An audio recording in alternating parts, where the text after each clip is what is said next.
जयप्रकाश तय करेंगे कि उस परिवार का राजनीतिक वारिस कौन महिला किस परिवार की वारिस है, ये चीज वो परिवार तय करता है, ना कि कोई सांसद तय करेगा। तो ये कोई एक्सपेरिमेंट करने की कोशिश तो नहीं हुई? महिलाओं का सम्मान जो भी नेता नहीं करेगा, मुझे नहीं लगता कि वो जीत सकता है। क्या तो मतलब ये हुआ ना कि आप कांग्रेस का भी इतिहास नहीं पढ़ रहे हैं। उनका बयान पूरी तरह से महिलाओं का अपमान है। नमस्कार, चेक पोस्ट न्यूज पर आप सभी का स्वागत है। आपके साथ मैं हूं जीनत सिद्दीकी और हरियाणा को लेकर हम लगातार कवरेज कर रहे हैं और आज हम बात करेंगे एक बार फिर से किरण चौधरी और जयप्रकाश के बीच जो जुबानी जंग चल रही है उस पे। आप जानते हैं हाल ही के दिनों में किरण चौधरी बीजेपी में शामिल होती हैं, उसके बाद से बहुत सारी बातें आई सियासी गलियारों से, लेकिन वो शामिल क्यों हुई, क्या कारण रहा, वो एक तरफ है। लेकिन जिस तरह से जयप्रकाश स्टेटमेंट दे रहे हैं विरासत को लेकर, वारिस को लेकर, उसके बहुत सारे मिली जुली प्रतिक्रियाएं आ रही हैं। अजयदीप लाठर जी हमारे साथ हैं, उन्हीं से हम इस पर बातचीत करेंगे। अजयदीप जी, आपने भी वो स्टेटमेंट सुना होगा। अगर किरण चौधरी को हम देखें, श्रुति को देखें, जिस तरह से वो लंबे समय से स्ट्रगल कर रही हैं, उनकी अपनी एक पॉलिटिक्स है, क्या जयप्रकाश को इस तरह का स्टेटमेंट देना चाहिए था? क्या शोभा देता है, वो भी पॉलिटिक्स में? आप इतने जिम्मेदार पद पर हैं, आप सांसद बने हैं, लंबे समय से पॉलिटिक्स कर रहे हैं। हाँ जीनत जी, नमस्कार। सबसे पहले तो मैं आपका धन्यवाद करता हूं जो आपने मुझे जोड़ा, और चेक पोस्ट के तमाम दर्शकों का भी मेरा प्रणाम। जीनत जी, देखिए, राजनीति में एक मर्यादाएं होती हैं, कुछ एक दायरे होते हैं। मेरा मानना है जयप्रकाश ने जो भी बयान दिया है वो कहीं ना कहीं उनकी खींच को दिखाता है, और उनका बयान पूरी तरह से देश की आधी आबादी यानी महिलाओं का अपमान है। कम से कम मेरा यही मानना है, व्यक्तिगत तौर पर भी और एक पत्रकार होने के नाते भी। और जिस तरीके से उन्होंने बोला, अब कितने परिवार ऐसे होंगे जिनमें वारिस उनकी बेटी रहती है। अगर अगर बड़ी बेटी है तो कई परिवारों में वारिस उनकी बड़ी बेटी बनती है, या जिन परिवारों में कोई लड़का नहीं होता तो उन परिवारों में भी जो वारिस है वो महिलाएं बनती हैं। और जब इस देश में हर बेटी को अपने पिता की संपत्ति में हक लेने का अधिकार है, जब हर मोर्चे पर महिलाओं को बराबरी का अधिकार है, तो जयप्रकाश ने ऐसा बयान क्यों दिया, ये समझ से परे है। जयप्रकाश कोई नए नेता नहीं है, लेकिन उन्होंने इस बयान से कम ये साबित करने की कोशिश की है कि बड़बोले नेता की उनकी जो इमेज है वो वाकई बड़बोले हैं। कहीं ना कहीं उनके इस बयान, कम से कम उनको ये देखना चाहिए कि जिस कांग्रेस पार्टी के वो सांसद बने हैं, उस कांग्रेस पार्टी में आयरन लेडी के नाम से इंदिरा गांधी रही हैं। क्या वो महिला नहीं थी? उसी कांग्रेस पार्टी के अंदर सोनिया गांधी हैं, जिन्होंने पूरी पार्टी को चलाया। क्या क्या मतलब उस पार्टी के अंदर क्या प्रियंका गांधी नहीं है, जिन्होंने यूपी में लड़कियों के लिए जो नारा दिया था उत्तर प्रदेश के विधानसभा चुनाव में, लड़कियां क्या नहीं कर सकती, लड़कियां हैं, हम लड़कियां करके दिखाएंगे। मतलब वो चीज आप लड़की हूँ, देखो। लड़ सकती हूँ। हाँ, लड़की हूँ, लड़ हाँ, सकती हूँ। हाँ, लड़की हूँ, लड़ सकती हूँ, एग्जैक्ट यही था। मतलब लेकिन क्या क्या कहीं ना कहीं, क्या इसका मतलब जयप्रकाश ये मानते हैं कि कांग्रेस में भी कहीं ना कहीं मतलब ऊपरले लेवल पे या तो इंदिरा गांधी भी वारिस नहीं होनी चाहिए थी, या सोनिया गांधी के हाथ में कमान नहीं आनी चाहिए थी, या फिर आज जिस तरीके से प्रियंका गांधी आगे बढ़ रही हैं और अपने भाई के साथ वो एकदम कंधे से कंधा मिलाकर पूरे देश में भी घूमी, तो क्या मतलब प्रियंका गांधी को आगे नहीं आना चाहिए? या आज जीनत जी मेरे से बात कर रही हैं, तो क्या जीनत जी को मेरे से बात नहीं करनी चाहिए? मतलब क्या किसी भी फील्ड में महिलाओं को रोकना क्यों? और कौन महिला किस परिवार की वारिस है, ये चीज वो परिवार तय करता है, ना कि कोई सांसद तय करेगा, ना कि कोई और दूसरे घर का आदमी किसी के घर में जाके तय करेगा। ये आपने सही कहा। और दूसरी एक और चीज होती है, जब मैंने भी इस स्टेटमेंट को सुना, हम खुद 4 सिस्टर्स हैं और मैं बड़ी हूँ, तो हम कभी महसूस ही नहीं हुआ कि लड़की हूँ या लड़का हूँ, मुझे हर काम करने पड़ते हैं। तो मुझे पर्सनली भी महसूस हुआ कि नहीं, आप इस लेवल पे जाके मत पॉलिटिक्स कीजिए, इस लेवल पर जाकर स्टेटमेंट मत दीजिए। हम सभी जानते हैं कि किरण जी के हस्बैंड नहीं है, वो कैसे स्ट्रगल कर रही हैं, अपनी एक लेगेसी भी होती है। हम ये तो देखते हैं कि फलाने खानदान से है, लेकिन ये नहीं देखते कि उसको उसके पास चैलेंज भी उतना बड़ा है, उसका सांस लेना दुश्वार होता है फिर, कि वो और कुछ भी जीनत करे। जी, इसमें एक चीज और भी हम देख सकते हैं कि क्या हाँ, क्या किरण चौधरी ने हरियाणा में आके राजनीति अपने पति के जाने के बाद की? या अपने ससुर चौधरी बंसीलाल के जाने के बाद की? अरे किरण किरण चौधरी ने राजनीति दिल्ली में की।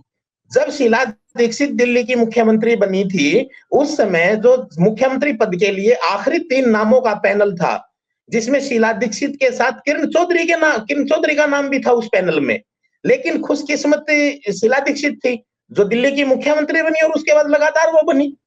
तो क्या क्या किरण चौधरी पहली बार जीवन में विधायक हरियाणा में आकर बनी? नहीं, कतई नहीं। वो दिल्ली में विधायक बनी।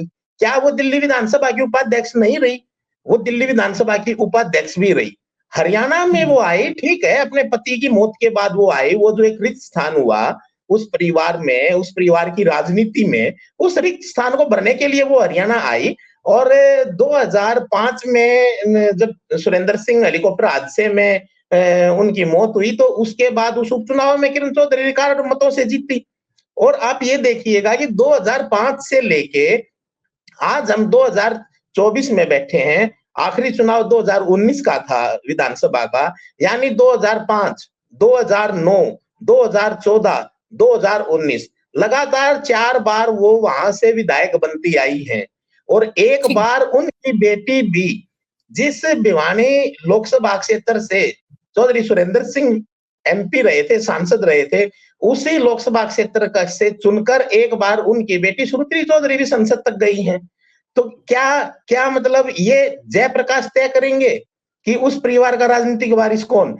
उस परिवार का वारिस कौन? वो उस चौधरी बंसीलाल के, चौधरी सुरेंद्र सिंह के, उनके जो कार्यकर्ता हैं, ये वो तय करेंगे, ना कि कोई और आदमी इस चीज को तय करेगा। और मेरा मानना है, मुझे लगता भी है कि कहीं ना कहीं उन लोगों ने ही ये तय किया कि श्रुति चौधरी सुरेंद्र सिंह की वारिस है, या श्रुति चौधरी अपने दादा चौधरी बंसीलाल की वारिस है, या किरण चौधरी अपने पति की वारिस है। तो वो इसलिए तो उनको जिता के विधानसभा और लोकसभा भेजा होगा उन लोगों ने। ये तो नहीं है कि वो जो है और कहीं से चुनाव लड़ी हो, या फिर मतलब पहले हरियाणा में रही और पहले हरियाणा में कभी उनको ना जिताया हो। जब उन्होंने हरियाणा में राजनीति ही नहीं करती थी, वो राजनीति ही दिल्ली की करती थी। वो तो पति की मौत के बाद उस विरासत को संभालने के लिए ही तो यहाँ आई थी ना। तो कम से कम जो भिवानी के जो लोग हैं या दादरी के जो लोग हैं, उन्होंने अगर उनके ऊपर भरोसा किया है, तो विरासत उन्हें राजनीतिक तौर पे शायद सौंपी थी उन लोगों ने, और सौंप रखी है। जी। एक और चीज सर, जब हम हरियाणा को देखते हैं, माना जाता है जो जेंडर इक्वालिटी की बात होती है, प्रति 1000 लड़कों पर लड़कियों की संख्या हमेशा से कई बार हमने देखा और बड़ा चर्चा का विषय रहा है, डिबेट का विषय रहा है कि लिंगानुपात जो है वो कम रहता है, हमें बेटियों को आगे बढ़ाना है। हालांकि आप देखिए स्पोर्ट्स में किस तरह से बेटियां कर रही हैं अलग अलग सेक्टर्स में, वहां पे अगर कोई सांसद ऐसे थॉट रखता है, तो यानी कि एक तो जो बच्चियां स्ट्रगल करके आगे बढ़ रही है, अपना मुकाम बना रही है, परिवार से लड़ रही है, सोसाइटी से लड़ रही है, वहां पे जब आप ये स्टेटमेंट देंगे, आप तो उसके दरवाजे बंद कर रहे हैं ना। भले आपने मकसद से नहीं किया, इंटेंशन आपका नहीं रहा हो, लेकिन मैसेज तो यही जाएगा। क्यों नहीं माना जाए कि आप लड़कियों के लिए मुश्किल खड़ी कर रहे हैं? देखिए, हमारा जो पुरुष प्रधान समाज है, बार बार जिक्र होता है कि हमारा जो समाज है वो पुरुष प्रधान है, और ये जो उन्होंने बयान दिया, ये पूर्णतः उनकी पुरुष प्रधान समाज की मानसिकता को दर्शाता है। और मैं तो ये कहूंगा कि जयप्रकाश को सार्वजनिक तौर पे मंच पे आके ये बताना चाहिए कि उनके परिवार की महिलाएं पढ़ी लिखी नहीं है क्या, या उनके परिवार की कोई भी महिला अपने पैरों पे खड़ी नहीं है क्या? या उन्होंने अपने परिवार की महिलाओं को घर में कैद करके रखा हुआ है क्या? मतलब क्या वो क्या जताना चाहते हैं? क्या उनके बयान से उनके परिवार के बाकी सदस्य भी इत्तेफाक रखते हैं?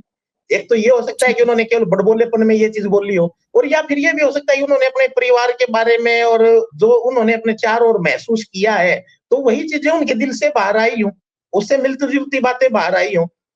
और हरियाणा, देखिए मैं हरियाणा से ही हूँ, हरियाणा की धरती पे मैं पैदा हुआ हूँ, मेरी कर्मस्थली भी हरियाणा है। और मैंने जहां तक देखा है अपने पिछले जो है 24 साल के पत्रकारिता के 25 साल के पत्रकारिता के अनुभव में, हरियाणा की बेटियों ने यूपीएससी भी टॉप किया है पूरे देश में। हरियाणा की बेटियों ने ओलंपिक में मेडल भी लेके आई हैं। जब पूरे देश में मेडल कहीं नहीं, तो हरियाणा की बेटी मेडल लेके आती है। जब बॉर्डर पे अगर जाने की बात होती है, चाहे वो बीएसएफ में भर्ती होके जाती हैं, चाहे वो सेना में भर्ती होके जाती हैं, हरियाणा की बेटी जाती हैं। जब फाइटर प्लेन उड़ाने की बात आती है, जैसे जैसे महिलाओं को सेना में भी मौके मिले, तो उसमें भी अग्रिम पंक्ति में हरियाणा की बेटियां गई हैं, हरियाणा की बेटियां खड़ी हुई हैं। अगर लाल किले पे गणतंत्र दिवस पे अगर राजपथ पे परेड होती है, तो उसमें भी हरियाणा की बेटी सबसे आगे खड़ी मिलती हैं, एनसीसी कैडेट के रूप में या स्काउट की कैडेट के रूप में। मतलब कोई एक ऐसा फील्ड मुझे बताइए कि जिसमें हरियाणा की बेटियां आगे ना हो। हाँ, हरियाणा पर एक दाग है, वो कन्या भ्रूण हत्या का था, लेकिन मेरा ये मानना है कि पिछले जो है लगभग 15 साल में, 20 साल में उस चीज में, उस मानसिकता में भी बदलाव आया है, जहां हरियाणा में महिलाओं की संख्या, लड़कों पे लड़कियों की संख्या या पुरुषों पे महिलाओं की संख्या हम कह सकते हैं, वो जो सेक्स रेशो था वो गिर के 735 के आसपास चला गया था। अब उसमें बहुत सुधार है, काफी हद तक सुधार है। कितने ही मेरे दोस्त, मेरे मित्र भी ऐसे हैं जिनके पास सिर्फ एक बेटी है। उन्होंने एक बेटी के बाद कभी ये नहीं सोचा कि उनके घर में एक बेटा भी होना चाहिए। और ऐसे मैं कम से कम कितने ऐसे लोगों को जानता हूँ, अपने मेरी रिश्तेदारियों में भी हैं, मेरे परिवार में भी हैं, और बाकायदा मैं तो इस चीज को मतलब देखता हूँ कि फर्स्ट बेबी उनके घर में अगर बेटी हुई है, तो उसके बाद उन्होंने उस एक बेटी को ही पढ़ाने पे, लिखाने पे सारा खर्चा अपना जीवन उस बेटी के लिए लगाया है। अगर किसी के परिवार में 2 बेटियां हैं, तो दोनों बेटियों के ऊपर उन्होंने पूरे का पूरा मतलब अपनी जिंदगी को फोकस किया है, उनको आगे बढ़ाने के लिए फोकस किया है, उनको स्वावलंबी बनाने के लिए फोकस किया है। वो देश में हरियाणा का नाम कमाए, दुनिया में नाम कमाए, उसके लिए आगे किया है। क्या क्या कभी कल्पना चावला के माता पिता ये सोचते कि उनकी बेटी है, वो अपनी बेटी को नहीं जाने दें, तो क्या क्या कल्पना चावला कभी चांद पे जाती? या जयप्रकाश के परिवार में कल्पना चावला होती तो क्या जयप्रकाश उसको चांद पे जाने देते कभी? मतलब सोच के देखिए कि हरियाणा की बेटियां कहाँ नहीं है, हरियाणा की बेटियां हर जगह हैं। इस देश में जब महिलाओं को बराबरी का अधिकार है, तमाम बड़े नेता या तमाम जो पॉलिसियां बनती हैं, राष्ट्रीय स्तर पे जो पॉलिसियां बनती हैं, उसमें एक कितनी बार एक शब्द प्रयोग होता है, आदि आबादी। आदि आबादी का मतलब क्या है? आदि आबादी का मतलब हमारे देश की महिला शक्ति से है। जब हमारे देश में महिलाओं को इतना बड़ा दर्जा दिया जाता है, मैं आपको बताऊं कि मैं कई बार मेरा दक्षिण भारत के राज्यों में जाना हुआ, मैं वहां देखकर, इस बात को देखकर मैं दंग था, मैं हैरान था कि उत्तर भारत से ज्यादा दक्षिण भारत के राज्यों में महिलाओं का सम्मान लोग करते हैं। आप देखेंगे वहां बस के अंदर, सरकारी ट्रांसपोर्ट सिस्टम की जो बसें हैं, उनके अंदर अगर महिलाओं की रिजर्व सीट के अलावा कि कोई पुरुष अपनी सीट पे बैठा है और महिला आती है, तो वो अपनी सीट वहां छोड़ देता है उनके लिए। वहां का सिस्टम देख के मैं इतना मतलब प्रभावित हुआ कि कम से कम हम लोगों से वो कितना आगे, तो महिलाओं का इतना सम्मान देते हैं। और एक हमारे यहाँ सांसद हैं जो सीधा ये कहते हैं कि महिला तो अपने परिवार की वारिस नहीं हो सकती। क्यों नहीं हो सकती? अब मैं एक चीज समझना चाहती हूँ सर, हम सभी जानते हैं कि जेपी थोड़े बड़बोले हैं, लेकिन क्या ये स्टेटमेंट हम बड़बोलेपन में माने, या ये कोई एक्सपेरिमेंट है, वो संयोग प्रयोग जो हम देखते हैं कि आप सेंटिमेंट चेक करना चाहें स्टेट के लोगों का, या हम ये देखते हैं कि अनिरुद्ध चौधरी को कैसे स्टैब्लिश करने की कोशिश हो रही है, लेगेसी जो है वो उस फैमिली को देने की कोशिश हो रही है। अंदर खाने ऐसी भी खबरें हैं, अभी तो मैं इसको नहीं कहूंगी कि मेरे पास प्रूफ है, लेकिन सोर्सेज बताते हैं कि आला कमान की तरफ से कह दिया गया है कि अनिरुद्ध चौधरी की टिकट पक्की है, किरण चौधरी के सामने हो सकता है वो हो। तो ये कोई एक्सपेरिमेंट करने की कोशिश तो नहीं हुई है ताकि लोग भी मेंटली प्रिपेयर हो जाएं? ये बिल्कुल मैं आपकी इस बात से कुछ हद तक सहमत हूं, और कुछ हद तक एक बात से मैं असहमत भी हूँ। असहमत पहले बता देता हूँ, मैं इस बात से हूँ कि आला कमान ने हरियाणा की किसी टिकट के ऊपर अभी तक कोई फैसला नहीं लिया है। आला कमान की नजर में तो हरियाणा के जो बड़े लीडर हैं, चाहे उसमें भूपेंद्र सिंह हुड्डा हैं, कांग्रेस के बड़े लीडर, चाहे उसमें कुमारी सैलजा हैं, चाहे उसमें रणदीप सिंह सुरजेवाला हैं, चाहे उसमें कैप्टन अजय यादव हैं, मतलब जो बड़े लीडर हैं जिनका एक अपना नाम है कांग्रेस के अंदर, एक रुतबा है, तो अभी तक आला कमान ने तो उनकी खुद की सीटें भी डिसाइड नहीं की हैं, तो इसलिए ये कहना तो अभी बहुत जल्दबाजी होगा कि अनिरुद्ध के लिए आला कमान ने इशारा किया है। वो अपनी दावेदारी कर सकते हैं, दावेदारी कर रहे हैं, वो एक अलग मुद्दा है। लेकिन ये मैं सहमत इस बात से हूं कि ये बिल्कुल राजनीति में कोई भी चीजें अचानक से घटित नहीं होती, अचानक से कोई बयानबाजी नहीं होती। तो मेरा ये मानना है कि ये कहीं ना कहीं लोगों की नब्ज टटोलने के लिए इस तरह का मुद्दा जयप्रकाश के मार्फत उठवाया गया है, ये बयान दिलवाया गया है कि अगर कोई बात इसके खिलाफ जाएगी तो जयप्रकाश बड़बोलेपन के लिए जाने जाते हैं, ये कह के किनारा कर लेंगे बाकी लोग कि ये तो जयप्रकाश ने बोली है और जयप्रकाश बड़बोले हैं और उनके मुंह से ऐसे ही कुछ भी निकल सकता है। लेकिन अगर इसका विरोध नहीं होता तो फिर इस चीज को जरूर और ज्यादा मजबूत तरीके से एस्टैब्लिश करने की कोशिश की जाती। शायद जब लोगों ने विरोध किया, खुद देखिए किरण चौधरी को तो विरोध करना ही था, उन्होंने किया। उसके बाद इधर से कुमारी सैलजा ने भी इसके ऊपर कटाक्ष किया है, उधर से रणदीप सिंह सुरजेवाला ने भी कटाक्ष किया है। जब कल जींद में भूपेंद्र हुड्डा से इस बारे में पूछा गया तो उन्होंने भी बाकायदा ये बोल दिया कि इस सवाल का जवाब जयप्रकाश से पूछिए, मेरे से मत पूछिए। तो जो बाकी नेता इस तरीके से किनारा करते चले गए चीजों से, या तो कोई किरण चौधरी के समर्थन में नजर आया कि जयप्रकाश ने गलत बोला है, और या फिर कोई चुप्पी साधता हुआ नजर आया, तो उसमें देखिए कहीं ना कहीं ये है कि वाकई इस बयान की वजह से जयप्रकाश भी बैकफुट पर गए हैं और शायद कांग्रेस भी बैकफुट पर है। यह तो गनीमत मानिए कि अभी आजकल परसों में, मतलब अभी इन दिनों में, अगले 15 दिन में, 1 महीने में कोई हरियाणा में चुनाव नहीं है। अगर इस तरह का बयान चुनाव के बीच दिया जाए या चुनाव के दौरान दिया जाए तो शायद उससे बड़ा नुकसान, चाहे कोई भी देने वाला हो, उसकी पार्टी को शायद बड़ा नुकसान हो सकता है, क्योंकि सीधा सीधा महिलाओं के सेंटिमेंट्स को इस बयान ने टच किया है और बाकायदा महिलाओं में भी इस चीज की चर्चाएं हुई हैं कि ये क्या बोला है इन्होंने, ये गलत बोला है और क्यों बोला है इन्होंने। मतलब इस चीज के सवाल उठे हैं और लगातार अभी भी उठ रहे हैं, और वो सवाल उठ रहे हैं तो इसीलिए हम भी इस बयान के ऊपर चर्चा कर रहे हैं। ये बाकायदा एक विचारणीय है, सोचनीय है, और मेरा तो ये मानना है कि जयप्रकाश कोई राह चलती इंसान नहीं है।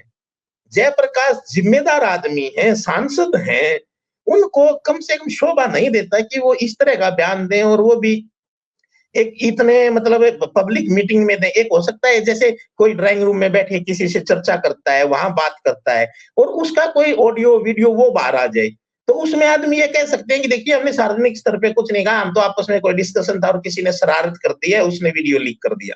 लेकिन पब्लिक मीटिंग के अंदर, अपने कार्यकर्ताओं की मीटिंग के अंदर इस तरीके से बोलना, वो कहीं ना कहीं महिला विरोधी मानसिकता का ही परिचायक है। अब आपको लगता है कि दबाव हो रहा है कि माफी मांगे जयप्रकाश, और मुझे लगता है कि उनको भी एक ओपनली अपना स्टेटमेंट जरूर कहना चाहिए, सिर्फ चलते फिरते कुछ कह देने से बात नहीं बन जाती। और मैं जानती हूँ कि ये मुद्दा बड़ा बनेगा, स्पेशली किरण चौधरी इस वक्त बीजेपी में है, हमें ध्यान रखना चाहिए। और बीजेपी कैसे मुद्दों को हाईजेक करती है, न सिर्फ हाईजेक बल्कि उसको पकड़ लेती है और फिर उसे किस तरह से स्प्रेड करती है। तो कांग्रेस अगर ख्वाब देख रही है कि वो सरकार बनाएगी तो उसको इस मुद्दे को जल्दी से जल्दी सुलझा लेना चाहिए, डैमेज कंट्रोल कर लेना चाहिए, माफी मांग लेनी चाहिए। आपको लगता है ऐसे? देखिए जिन जी, मैं आपको बताऊं कि लगभग 48 घंटे पहले, 2 दिन पहले, मैंने इस बयान को बाकायदा अपने एक्स हैंडल से पोस्ट किया और उसको मैंने कांग्रेस के बड़े लीडर्स को भी टैग किया। और उसके बाद कुछ चीजें, कुछ घटनाक्रम कल कुछ बदलाव नजर आता हुआ महसूस हुआ। जींद में जब पत्रकारों ने जयप्रकाश जेपी से उनके इस बयान पर स्थिति स्पष्ट करने को कहा, तो उन्होंने बाकायदा कहीं ना कहीं ये चीज दिखाने की और बोलने की कोशिश की कि मेरा जो बयान था वो महिलाओं के लिए नहीं है, देश की महिलाओं के लिए नहीं है, हरियाणा की महिलाओं के लिए नहीं है। मतलब वो कल किसी ना किसी सूरत में, किसी ना किसी तरीके से थोड़ा बैकफुट पर आते हुए नजर जरूर आए, और बाकायदा उन्होंने ये अपने बयान को सही ठहराते हुए ये दिखाने की और समझाने की कोशिश की कि उन बंसीलाल परिवार का असली जो वारिस है वो अनिरुद्ध को होना चाहिए, ना कि किरण चौधरी को। मतलब वो अपनी बात पर कायम है, लेकिन घुमाकर कह रहे हैं उस चीज को कि बाद में उन चीजों को घुमाया जाए, कैसे खुद को भी ठीक बताया जाए और कैसे अपने बयान को भी ठीक बताया जाए। लेकिन अभी तक कांग्रेस के किसी भी बड़े नेता ने खुलकर इस मामले पर कुछ भी प्रतिक्रिया नहीं दी है और वो लोग इस बयान से जो नुकसान हो रहा है कहीं ना कहीं उसकी डैमेज कंट्रोल में वो लगे हुए हैं और फिलहाल वो किसी ना किसी तरीके से यही चाहते हैं कि ये बयान जो है ये रुके, इसके बारे में चर्चाएं ना हो और किसी तरह ये बयान भी ऐसे ही कोई नया मामला आ जाए, नया बयान आ जाए, ये पीछे की तरफ चला जाए। फिलहाल मुझे नहीं लगता कि अभी इस बयान पर कोई मिट्टी डलेगी या अभी ये इस बयान का मामला थोड़ा शांत होगा, अभी मुझे नहीं लगता। ये आपने अच्छी बात कही। लास्ट सवाल सर ले लेती हूँ। जी। जितना देर करेंगे उतना नुकसान करेंगे अपना, ये मान के चलें। और हर बार आप इसका फायदा नहीं ले सकते कि आप थोड़े से बड़बोले हैं। लोग कहेंगे ना, अब आप सांसद बन गए हैं, आप लंबे समय से पॉलिटिक्स में, और सभी जानते हैं भूपेंद्र सिंह हुड्डा के साथ करीबियां हैं, और उस सूरत में भी तो मुझे लगता है आप एनालिसिस करते हैं इसको कि ज्यादा देरी नुकसानदायक हो सकती है। हुड्डा साहब तो कह रहे हैं कि भाई हम तो सरकार बनाने के लिए तैयार हैं, मोर्चों पे तैयार रहिए, 3 महीने घर नहीं जाना, काम करना। तो थोड़ा सा जुबान पे कैसे लगाम लगानी है वो भी थोड़ा सा बता दें अपने नेताओं को। बाकायदा ऐसे मौके पे शायद उनको कम से कम अपने नेताओं की या जो बड़बोले नेता हैं उनकी बाकायदा मीटिंग लेनी चाहिए अलग से और उनको एक आचार संहिता भी समझानी चाहिए कि राजनीति में आपके लिए ये आचार संहिता है। आपके बोलने की मर्यादा ये होनी चाहिए। आप कम से कम जनता के बीच में जाएंगे तो आप अब जैसे जयप्रकाश है, जयप्रकाश केवल जयप्रकाश थोड़ी है, जयप्रकाश कांग्रेस के को प्रेजेंट करते हैं, को सांसद हैं हिसार लोकसभा के। मतलब एक कोई राह चलता आदमी थोड़ी है जयप्रकाश। जयप्रकाश नाम के सैकड़ों आदमी हो सकते हैं, हजारों आदमी हो सकते हैं, लेकिन जयप्रकाश जेपी सांसद तो कांग्रेस का एक ही है पूरे देश में। जयप्रकाश जेपी नाम से तो दूसरा कोई सांसद ही नहीं है। तो वो कांग्रेस के चेहरा नहीं है, वो कांग्रेस के चेहरे हैं। और जब कल को जब चुनाव होगा, विधानसभा चुनाव सिर पे है, और इस तरह के बयान, आज सोशल मीडिया का जमाना है और लोग इन चीजों को अपने मोबाइल में सेव रखते हैं, विरोधी पार्टियां खास तौर पे सेव रखती हैं। और जब कोई भी मुद्दा आता है, कोई भी बात आती है, मान लो कल को यही जयप्रकाश जेपी या कांग्रेस, हरियाणा कांग्रेस का कोई बड़ा नेता किसी प्लेटफॉर्म पे खड़े होके ये कहने लगे हम महिलाओं के लिए ये करेंगे, हम महिलाओं के लिए वो करेंगे, तो क्या उस स्थिति में जयप्रकाश जेपी का ये पुराना बयान वायरल नहीं होगा? विरोधी पार्टी क्या या इनके जो विरोधी नेता हैं वो ये नहीं बताएंगे कि ये वही जयप्रकाश जेपी हैं जो कहते थे कि महिलाएं वारिस नहीं हो सकती? मतलब इस आज हम 1970 या 1980 में नहीं जी रहे हैं, हम 2024 में जी रहे हैं। हर हाथ में मोबाइल है, हर हाथ में हर ये सारी क्लिप सेव होती हैं। आप ये देखिए कि लोग क्या देख रहे हैं, कितना मतलब कितने लोगों ने, कितने लाखों लोगों ने, करोड़ों लोगों ने, केवल हरियाणा नहीं, हरियाणा से बाहर भी उस बयान को देखा है, उस बयान को सुना है। तो जब अगर एक आदमी उस ऐन मौके पे वायरल करना शुरू करे तो उसमें क्या ये फिर इनके लिए जो है नुकसानदायक स्थिति नहीं होगी? निश्चित तौर पर होगी। और कोई भी पार्टी है, भले ही वो कांग्रेस है या और भी कोई पार्टी, हम पिछली भी चीजों को देखते आए हैं। अगर किसी नेता ने कोई ऐसा बयान दिया है जो किसी समुदाय विरोधी है, किसी वर्ग विरोधी है, तो क्या उसके बाद माफी नहीं मांगते? या वो पार्टियां उन पार्टियों के तमाम बड़े नेता उस बयान से किनारा करते हैं, बाकायदा संबंधित व्यक्ति का निजी बयान बताना शुरू करते हैं। शुरुआत में ये होता है और फिर जब मामला थोड़ा और तूल पकड़ने लगता है तो उसी आदमी को आगे कर देते हैं और उससे बिना शर्त माफी मंगवाई जाती है विभिन्न प्लेटफॉर्म पे। चाहे वो आदमी अपने एक्स हैंडल पे मांगे, अपनी फेसबुक पे मांगे, चाहे अपना वीडियो जारी करके मांगे, मतलब कितने कितने तरीके हैं। चाहे वो प्रेस कॉन्फ्रेंस करके मांगे कि मैंने उस दिन जो बात कही थी वो, या तो वो ये बोलेंगे कि मेरी जुबान लड़खड़ाई थी, या बोलेंगे कि मेरा कहने का मतलब अलग था, उसको तोड़ मरोड़ के पेश किया गया है। मतलब कितनी बार हमने देखा है कि वो सब लोग माफी मांगते हैं और तब जाके उन चीजों पे मिट्टी डलती है। लेकिन इस मामले में अभी तक ऐसा नहीं होना, ये निश्चित तौर पर कहीं ना कहीं कांग्रेस के लिए थोड़ा नुकसानदायक साबित जरूर हो सकता है।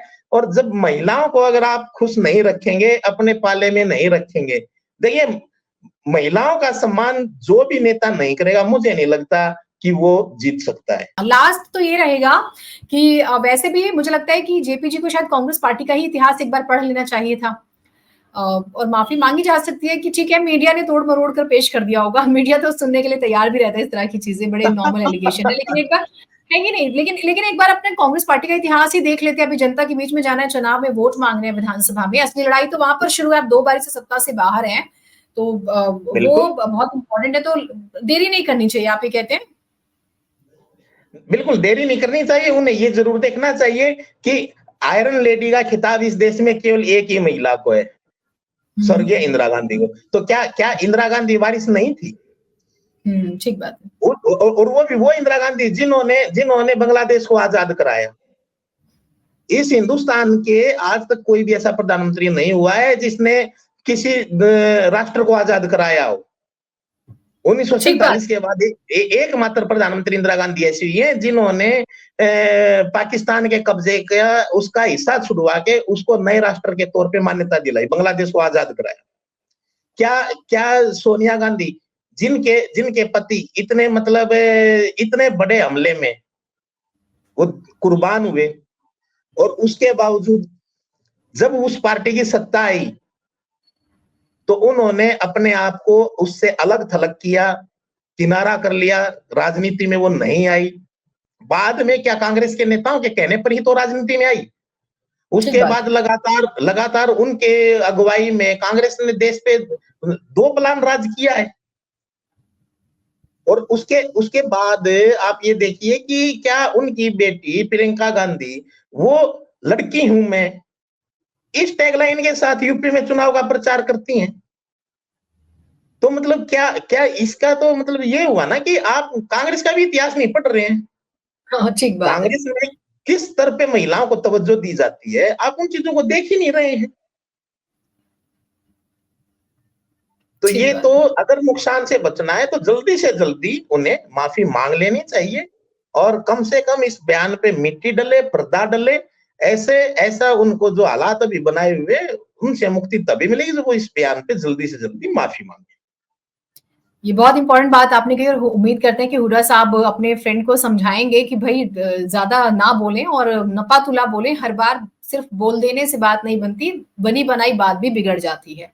एंड स्पेशली चाहे आप धर्म विशेष के लिए बोले, वर्ग विशेष के लिए बोले, नुकसान होता है। आपको बहुत शुक्रिया जयदीप जी, आपने समय निकाला इस बातचीत के लिए। उम्मीद करते हैं कि जेपी जी जो है इस तरफ ध्यान देंगे, और हम तो उन्हें भी अपने कार्यक्रम में शामिल करेंगे ताकि उनका वर्जन भी आए। हम तो कोशिश करेंगे किरण चौधरी भी हमारे साथ जुड़े ताकि हम सबसे बात करें, और ये बहुत सेंसिटिव विषय होता है जिस पर हम चर्चा करते हैं, कोशिश करते हैं जुड़ने की। उम्मीद करते हैं दर्शकों को ये चर्चा पसंद आई होगी। आप इस वीडियो को ज्यादा से ज्यादा लाइक कीजिएगा, शेयर कीजिएगा, और चैनल को सब्सक्राइब करना मत भूलिएगा। नमस्कार।